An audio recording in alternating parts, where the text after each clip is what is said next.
All right, undoubtedly the best team this weekend was Santa Clara. Considering what they had to do at the 76 Classic, they faced the toughest field, and they went out and not only won one game, they won two games and had a chance to actually win the third. They went out, they went and beat New Mexico, who was favored to win the Mountain West. They lost close to Oklahoma after being down big, and then they came from behind against Villanova and beat them. So Santa Clara had not only was impressive, but I find it hard to find a team that might be better than them right now, at least in the conference. Aside from Gonzaga, obviously, Santa Clara at this point is easily the second best team in the conference. A lot of the teams are struggling to, with a lot of mid-major games. Of course, St. Mary's lost to Denver. And meanwhile, Santa Clara is going out there and facing real NCAA tournament style teams like New Mexico and Villanova, and beating them and only losing by 12 to Oklahoma is very impressive. Santa Clara is doing great things right now.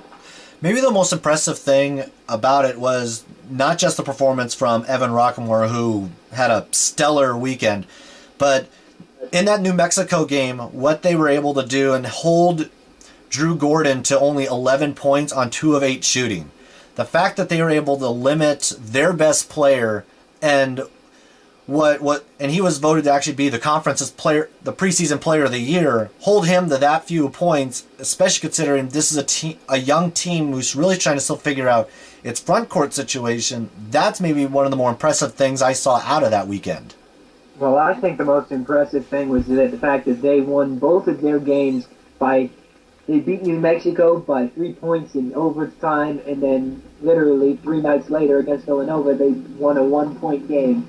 For a young team to go out there and win 2 really close games like this against really good talent, that speaks volumes, and I think that the confidence level for Santa Clara just went way up.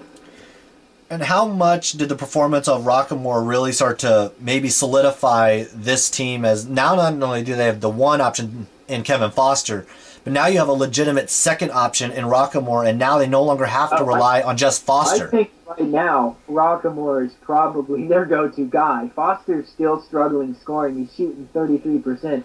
Evan Rockmore is getting 17 points and 6.5 assists while shooting 47% for a guard. That's incredible. He's shooting over 50% from the three-point, and he's shooting 96% from the free throw line. Those are absolutely incredibly efficient numbers.